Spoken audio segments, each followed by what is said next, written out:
To the casual eye, it may look like nothing more than a sleepy little fishing village, typical of those found throughout the Caribbean.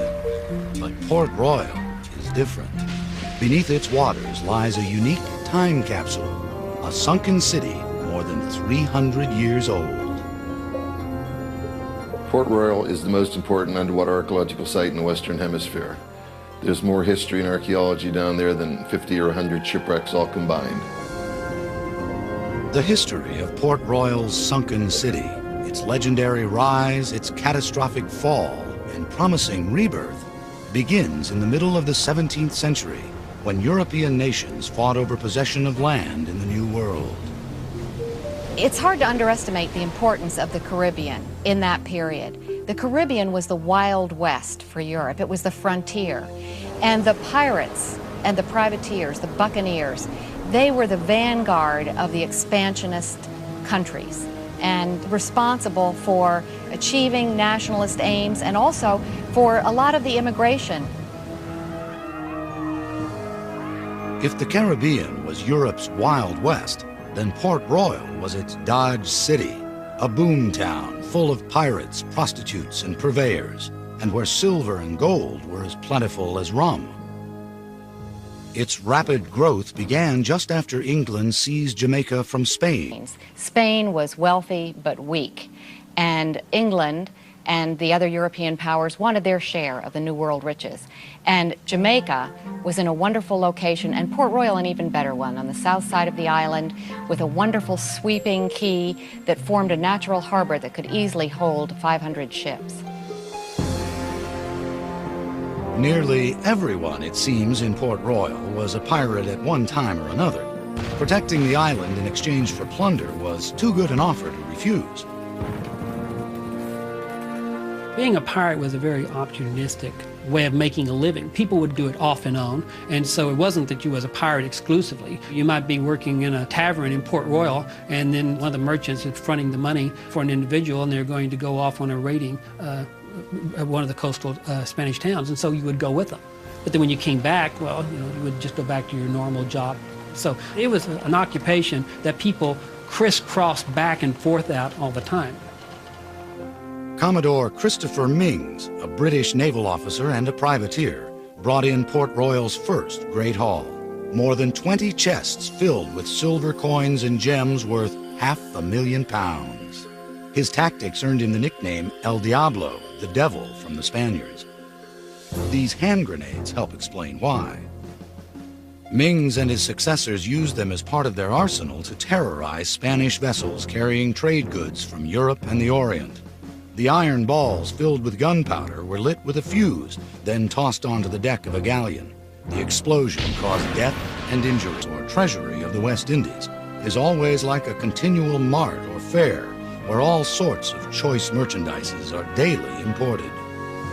As this salvaged Japanese sword suggests, the markets of Port Royal were a cornucopia of plunder and contraband, a place where anything from Oriental objects of art to African slaves could be had for a price.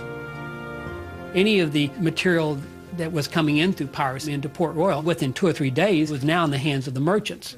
And so it's the mercantile industry of Port Royal that actually made it the wealthiest English town in the New World. Port Royal was also the most populous English town in the New World. Bigger than Boston, it boasted a population of between 6,000 and 8,000 people. A brass menorah recovered from a sunken synagogue reflects their diversity. At a time when the British colonies of North America were largely single-faith enclaves, Port Royal supported Jewish, Quaker, Catholic, and Anglican houses of worship. The local clergy's faith, however, was sorely tested. 1 out of every 4 buildings in town was either a brothel or a tavern, prompting one reverend to condemn Port Royal as the most wicked and sinful place on earth. The pirates' decadent ways were indeed legendary. When they returned from their adventures, they were only too eager to blow their booty, indulging their every vice. According to an early history of Jamaica, wine and women drained them of their wealth to such a degree that in little time, some of them were reduced to beggary. Port Royal's most celebrated prostitute, Mary Carleton, was likened to a barber's chair. No sooner was one out than another was in. The governor of Port Royal commented that the Spaniards wondered much at the sickness of our people, until they knew the strength of our drinks, but then wondered more that they were not all dead. Port Royal, the wicked city, was noted for its drinking, debauchery, gambling, etc. And of course, these guys imbibed from morning to night. And a lot of guys made their own drinks, especially the rum, which was called Kill Devil's rum. And a lot of times it was mixed with gunpowder. And in the house of a David Owens that we worked in, we found his still. This was used for making rum. Of course, it was heated under here, and stuff was distilled and put in onion bottles like you see here, so named because of the shape. And in this particular house, we found several hundred of these onion bottles. A lot of them were still sealed. We had used hypodermic needles and got an idea what the contents were. And these guys didn't mess around just with drinking with little small glasses or jiggers. They used big things like you see here. This is a German beer stein made of stoneware, or you could call it a tankard. It's actually a shape of a tankard. Some people call them flagons. And so you can imagine, it would take 2 of these bottles just to fill one of these. And when a guy was drunk or came back from a new sortie where he captured a whole bunch of treasure, they'd go down with barrels, running down the street with barrels, and insist everybody had to take a drink. And they filled this thing to the brim and said, chug-a-lug. And could you imagine drinking that much rum? You just pass out and fall on your bippy. So those were the great days to live. Too bad I couldn't have been there myself. If there was one man who personified Port Royal's raucous social scene, he was Henry Morgan, pirate extraordinaire. He didn't just raid ships, he invaded countries. His exploits, more than anyone else's, would give Port Royal its mythic aura. Of all the pirates who made their base in Port Royal, none was more famous than Henry Morgan. He had come to Jamaica from Wales as an indentured servant, but soon took up freebooting. His exploits on the high seas made him the most celebrated and feared pirate of the 17th century. He's separated from other pirates because he was a brilliant tactician. He was courageous, many of them are, but in spite of the fact that he often had fallings out with the men of his company, he was incredibly successful. Morgan's expeditions rivaled those of any nation's army of the period. His most ambitious raid took place in 1670, when his force of 2,000 buccaneers invaded Panama City, the main depository of Spanish gold and silver on Central America's Pacific coast. They made an incredible trek through the jungle. They didn't take any stores with them. They counted on finding food. They didn't. They almost starved to death. The men were actually cutting up their shoes and boiling the shoe leather and their pieces of their leather pouches to eat. When Morgan's force finally arrived in Panama City, a desperate battle ensued, in which fleeing Spanish soldiers burned the city down and loaded its treasures onto departing ships. Once in control, Morgan's men tortured residents until they revealed where they had hidden their valuables. The booty piled up quickly: silver plate, gold ingots, and 750,000 pieces of eight. When they got back to the Caribbean coast, again at great cost to life, men dropping of disease and jungle fever, there was a falling out. After all that effort, there were only 200 pieces of eight per man. When Morgan sailed off ahead of some of the men, they felt that he had skimmed off the best for himself. The men may have been referring to these pieces.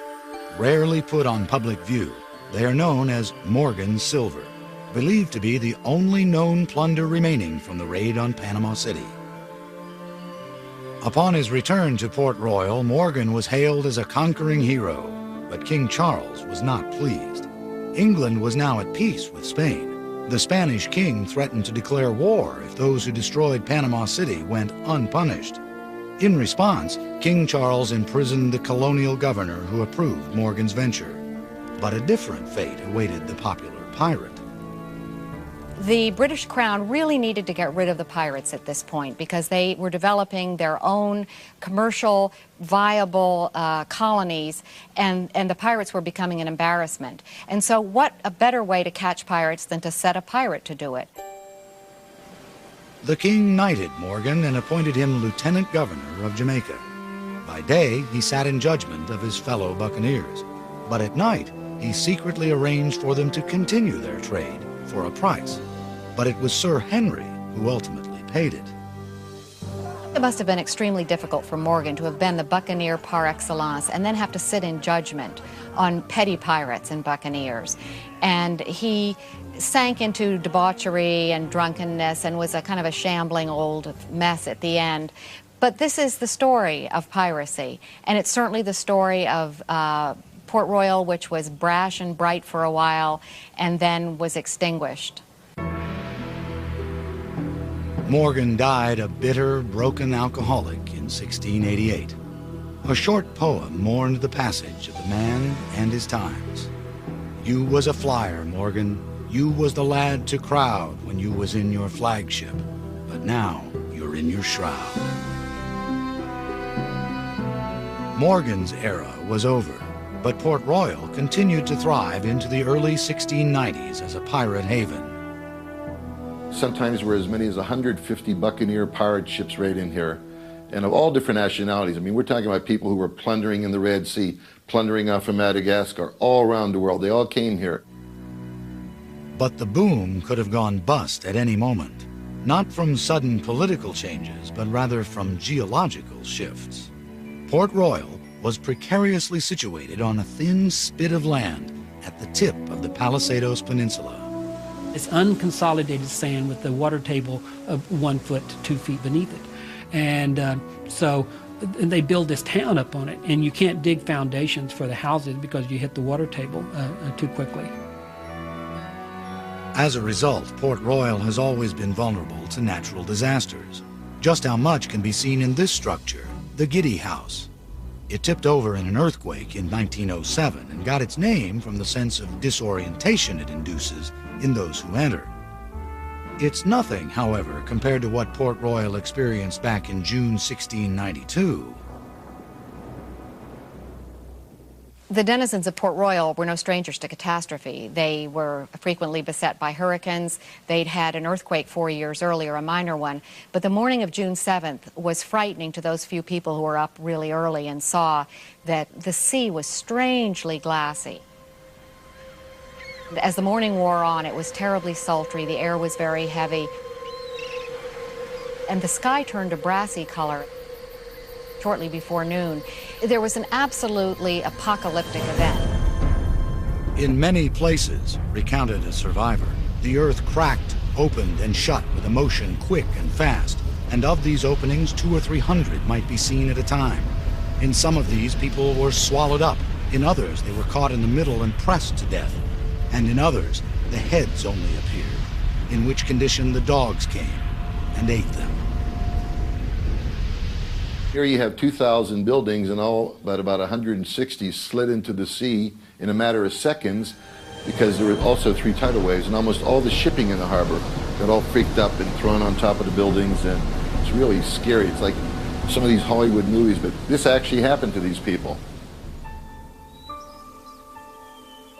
Perhaps the most compelling account of the earthquake is etched on the headstone of Louis Galdi in the graveyard of St. Peter's Church. He was swallowed up in the great earthquake, by another shock thrown into the sea, and miraculously saved by swimming until a boat took him up. Galdi was one of the few to survive. He went on to become a church warden. The fate of his fellow citizens must have given him cause for prayer. 2,000 people, about a third of Port Royal's population, died immediately in the disaster. Approximately the same number perished in the following weeks from diseases caused by the rotting of unburied corpses. The town itself was devastated. 33 acres, nearly 2/3 of Port Royal, collapsed into the sea. Gone was everything from 5 of the island's 6 forts to Henry Morgan's grave. Even in its decimated state, Port Royal's notorious reputation survived. Looters roamed the streets, cutting off the fingers of the dead to more easily pilfer their rings. Others dove into the water, recovering what they could from the rubble below. Clergymen preached this catastrophe of biblical proportions was God's punishment for Port Royal's wicked ways. Perhaps they were right. The town was never the same. Though rebuilt, it was hit by a series of hurricanes and fires that drove many residents to relocate to Kingston, a new settlement that became the island capital. Scientists, however, have another explanation for the cause of the disaster. The key to the destruction at Port Royal is the fact that it's on this unconsolidated sand. And when you get unconsolidated sand like that and in a major earthquake, the violent shaking suspends every particle of sand with water momentarily. So what is firm foundation, ground at one point, now is just a liquid. It's just like water. Whether by liquefaction or God's wrath, the earthquake turned Port Royal into an instant time capsule. Like Pompeii and Herculaneum, Roman cities buried by a volcano in 79 AD, Port Royal was now that rarest of archaeological phenomena, a catastrophic site. The thing about Port Royal that makes it so special and unique is the fact it's the only sunken city in the New World. There's not another one like it because of its historical importance and the extremely good preservation present at the town. It's a dream of any nautical archaeologist to excavate. Edwin Link was the first nautical archaeologist to make that dream come true. In 1959, under the auspices of the National Geographic Society and the Smithsonian Institution, he led an expedition to survey the sunken city. Link conducted his work about 100 yards offshore, near a buoy known as the Church Beacon. Legend holds that it marks the site where St. Paul's Church sank in the earthquake. Beneath the buoy, Link recovered a wealth of artifacts, none more intriguing than this pocket watch. An X-ray photograph of the face reveals traces of its vanished hands, stopped at 11:43. It's probably the first time in the history of archaeology that the actual time of the destruction is actually recorded with frozen hands on a watch dial. Link's expedition literally put old Port Royal on the map and changed the minds of skeptics who believed that because of reconsolidation, a natural landfill process, there was little, if anything, left of the sunken city. Link's greatest contribution was the fact that he proved that there was a sunken city down there and that it had great merit to have somebody have a bigger project. That somebody was Bob Marks, an underwater archaeologist. He would lead his own expedition 5 years later and recover enough artifacts to rival the plunder of any Port Royal pirate.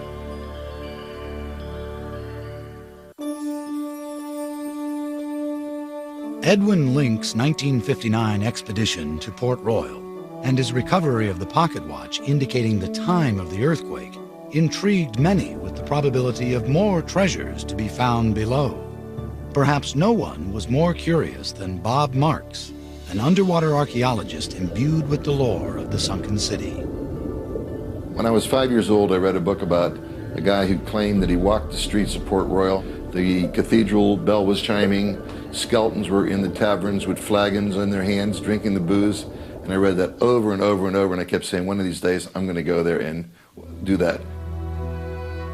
That day came in 1964, when a development company announced plans to turn Port Royal into a Caribbean version of colonial Williamsburg. That meant dredging for cruise ship piers, right where the sunken city was located. When Marks heard that news, he took action. I was able to convince the governments, with the help of the Organization of American States and UNESCO, both organizations which I was consultant to on underwater archaeology, to save all the goodies down there. And little did I know at the time that I'd spend the next 4 years around the clock working and only do a tiny part of the site, like 5% of the overall site. Marks excavated that portion of the site most threatened by the proposed dredging.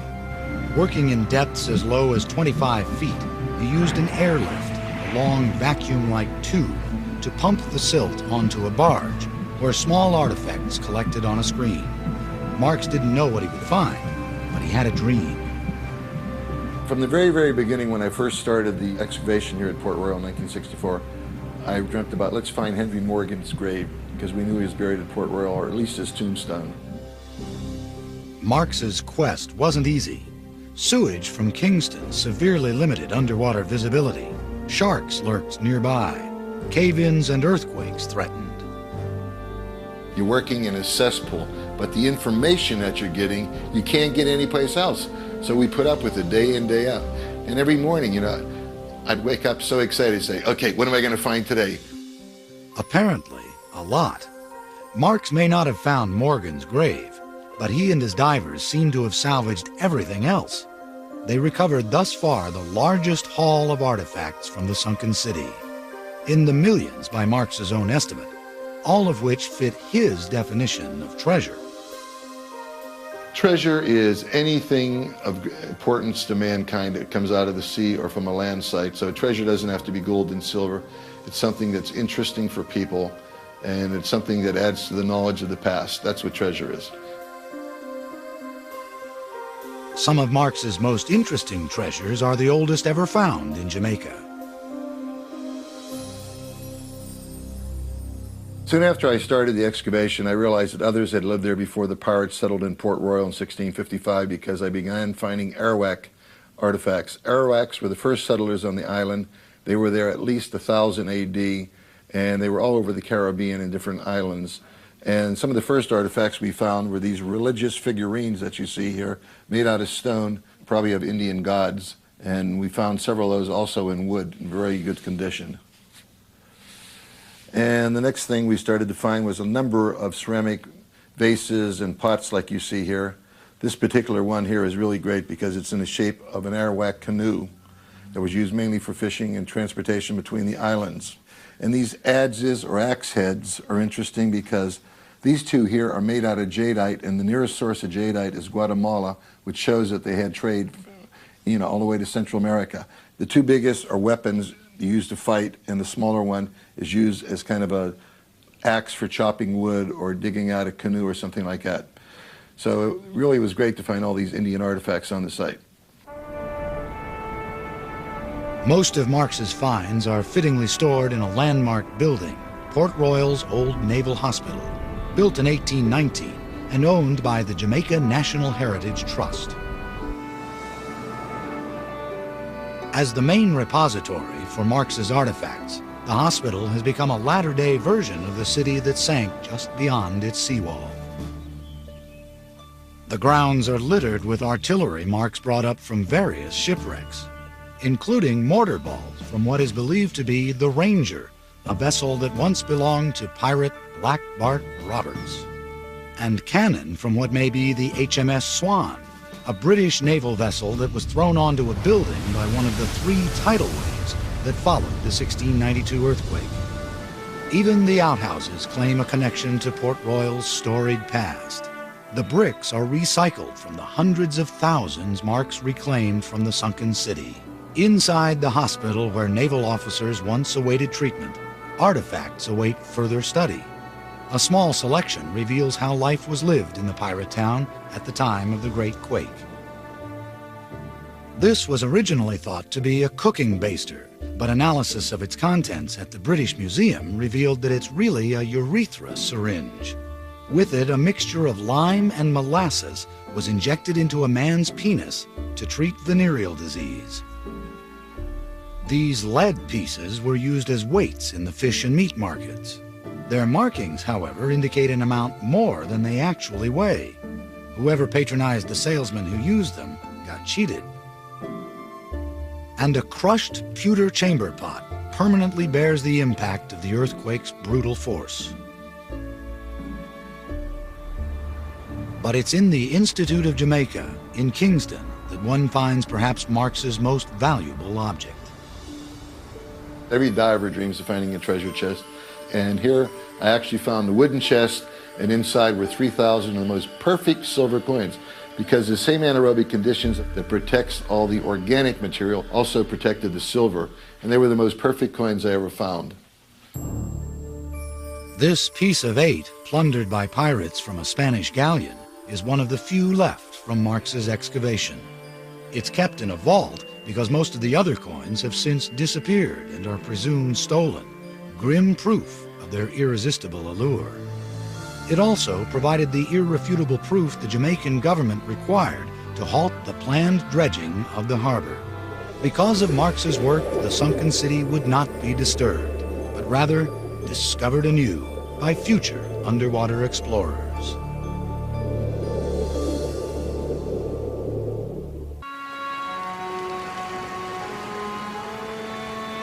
Every underwater expedition to the sunken city at Port Royal has been distinctive. Edwin Link's 1959 exploration was the first and raised tantalizing possibilities for those who followed. The dig conducted by Bob Marks in the 1960s was the largest, yielding the greatest quantity of artifacts. In 1981, the longest and most detailed study of Port Royal began when the Jamaican government invited the Institute of Nautical Archaeology at Texas A&M to excavate. Donnie Hamilton led the expedition. Originally I said, okay, I will go 1 year and see what the conditions are like. So when we went out there, we found that we could conduct controlled excavations, we could take photographs, we could take underwater video, we could find artifacts. So what started to be a 1 year trial excavation turned out to be 10 years of going to Jamaica. From that first year, we saw that there wasn't another site like it, probably in the world, that's comparable to what you find at Port Royal. Anybody who's interested in 17th century English archaeology, that's the site to excavate. Unlike Bob Marks, whose site was predetermined by proposed harbor dredging, Hamilton could choose where he wanted to excavate. After consulting period maps of Port Royal, he selected what was once a busy intersection in the commercial center of town. This area was chosen because it's probably the only portion of the sunken city where one finds buildings that sank vertically with minimal distortion. This phenomenon was caused by the liquefaction that occurred during the earthquake. Hamilton's team uncovered 8 buildings ranging from a probable tavern and cobbler shop to private residences. Using a water dredge, a more flexible version of an airlift, Hamilton's team gathered artifacts at depths of less than 15 feet. It was just the first step of many to conserve the past. Underwater archaeology is very expensive in terms of conservation. While we may spend 3 months working in the summer, it may take 3 to 5 years to conserve all the artifacts we bring up in one excavation season. Hamilton explains the steps involved in the conservation of metal objects, the kind most susceptible to decay and incrustation. The biggest problem we have with the artifacts from Port Royal is just the fact that they're all covered with marine growth from being 300 years in the salt water. And so the first process we have to go through is x-raying them to find out exactly what is inside each one of these incrustations or concretions. We take each encrusted object and make an x-ray of it before we start the conservation process, and then the x-ray shows the interior detail. On this x-ray you can see the trigger of a gun. Here's the side plate of the gun, the spring inside behind the side plate, and then part of the hammer which held the gun flint. And the x-ray shows us clearly the degree of preservation, and it determines the next process as we go through.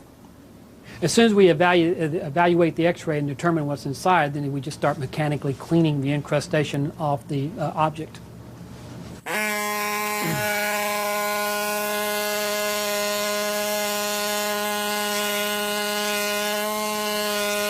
Once we remove all the incrustation off an object, if there's any substantial metal remaining, we just put it into electrolytic vat, and the electrical current, as it flows through the object, loosens up all the incrustation or the corrosion products, and it allows it just, you flake it off with your finger.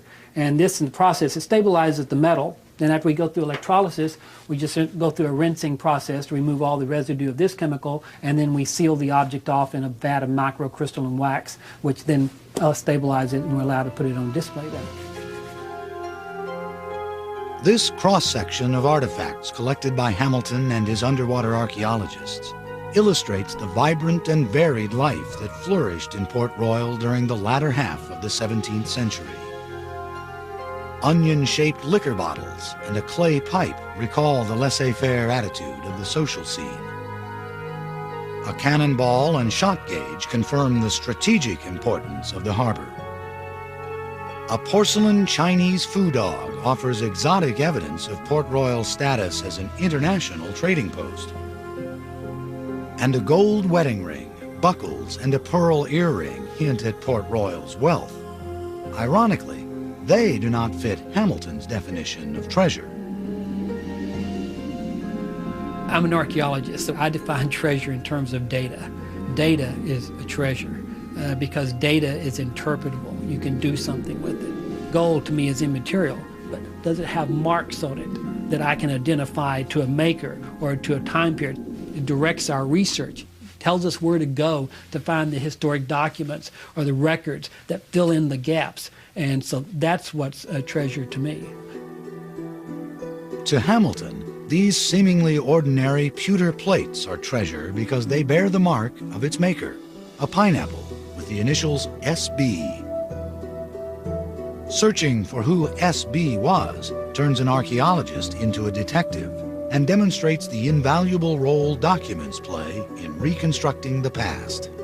After consulting several archives, including a 1680 Port Royal census, Hamilton discovered that SB was Simon Benning, a local pewter maker. Further research located his will, providing information on his family and property holdings, while his inventory quantified his success as a pewter maker. We know from Simon Benning's inventory that he had over 2,000 finished plates, which is a very large inventory. Essentially, he's the only pewter maker in the entire island. With only a set of initials as his starting point, Hamilton's research ended with a profile of Simon Benning, Port Royal's pewter maker. He was likely born in Tuthill, England, came to Port Royal via Barbados around 1663, bought property on High Street, had a wife, 2 sons, and a daughter, prospered in his trade, and died in 1687, 5 years before the Great Quake. I like Simon Benning because essentially I brought him back to life through the excavation and the research that we conducted with the artifacts that we could relate back to him. Bringing back to life the citizens of Port Royal doesn't always require an artifact with a mark on it or documentation. Sometimes the past becomes more human simply by an act of compassion. While excavating the last structure on their site, Hamilton and his team found the remains of 3 children caught in the quake. It was enough to stir the heart of even the most professionally detached archaeologist. One child was at the back hearth and the wall fell over, and so the child was between the wall and the floor. And then we found another child at the front door at the house. Either the child was running into the house or running out of the house, but it was right at the front door. So in a situation like that, there is an emotional involvement. Hamilton had the children's remains buried in the graveyard of St. Peter's Church. Their modest tablet may not lure any treasure seekers, but it's valuable in its own right. It's the only memorial to the victims of the earthquake of 1692.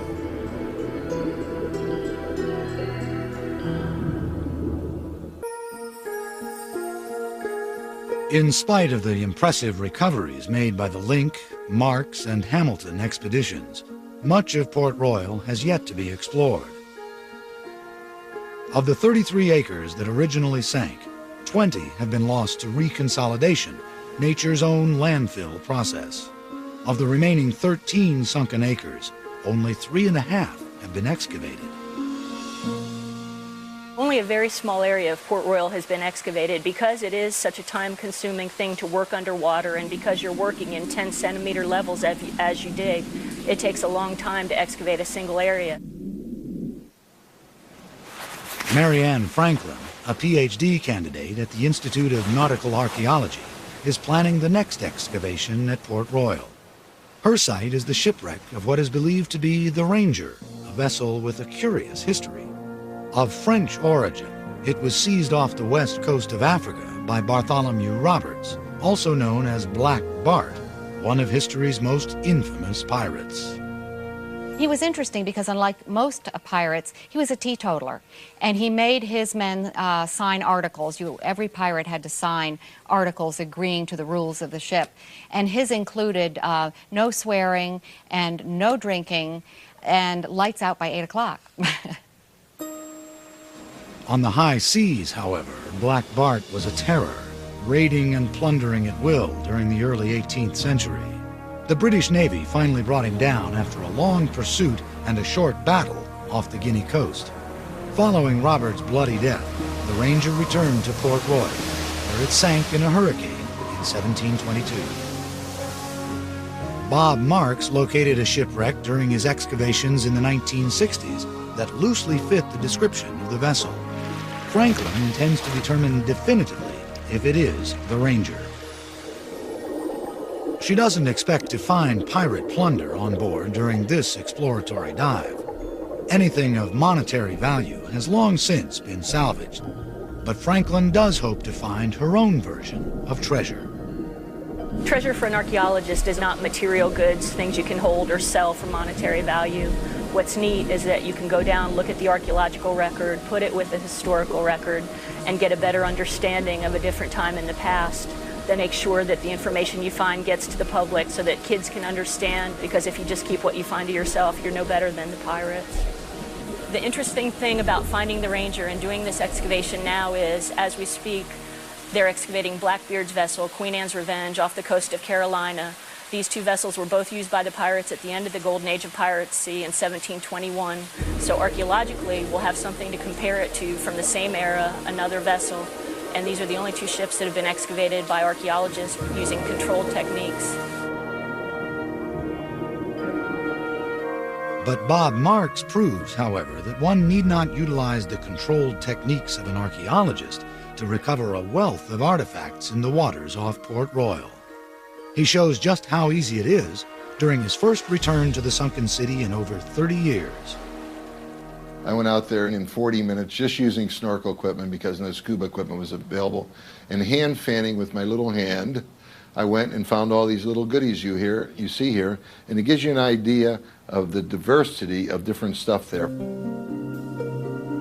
Among Marks's finds are broken bits of Chinese porcelain,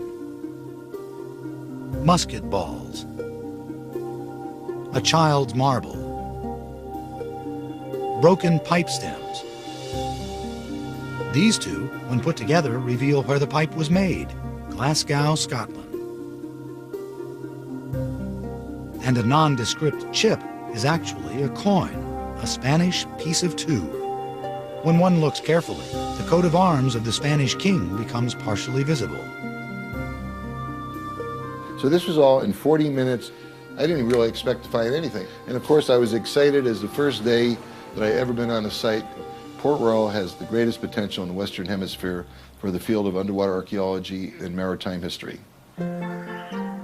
Developers seek to capitalize on that potential by transforming the sleepy little fishing village into a tourist attraction.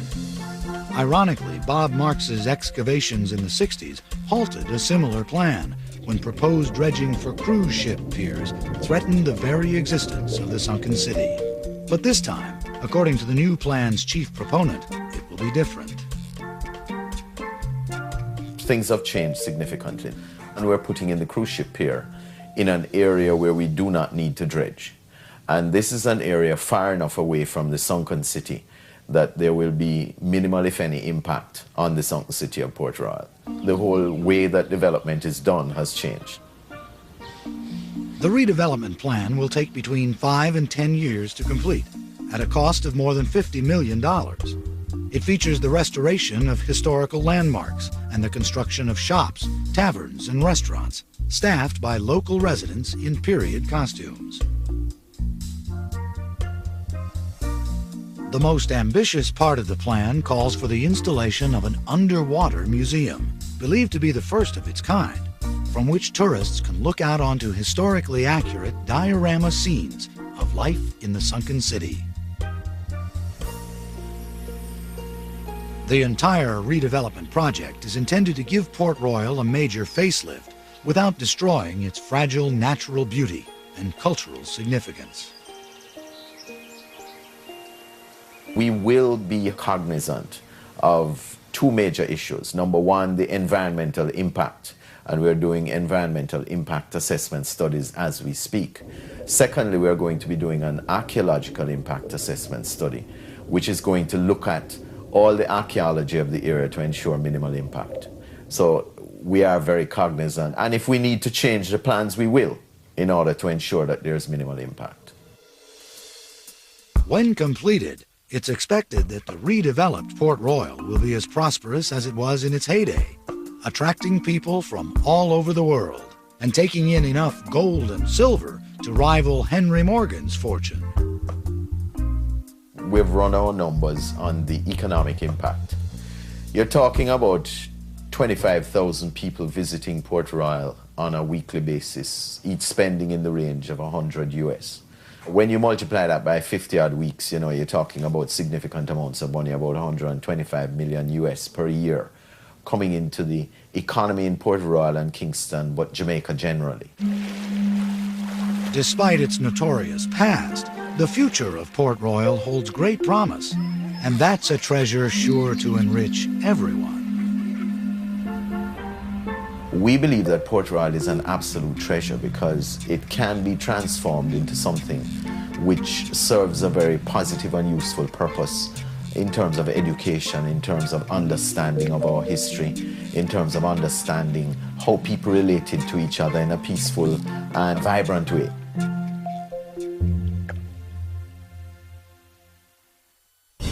They possessed no cranes, power tools, or computers, and yet they were able to engineer the most impressive architectural achievements to ever see the light of day. Join Peter Weller, Egypt, Engineering an Empire, Thursday at 9 on